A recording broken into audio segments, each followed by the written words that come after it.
তুমি লগা বতাহ জাকৰ বহু কথা কপি কপি উঠা অনুৰাগৰ কিনো ব্যথা চোৱাচোন এবাৰ আহি তুমি প্ৰেমৰে জাননী অদিয়াচোন বুকুতে লিখি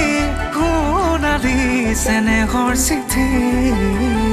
উৰাহৰে নদীত ঢৌবোৰে খেলি সাৱটি ধৰে মোক আজি তোমাকে ভাবি আঁকি আছো ছবি জুৰীয়া পক্ষীৰ চাউনি থিচি দিছো মই প্ৰতিশ্ৰুতি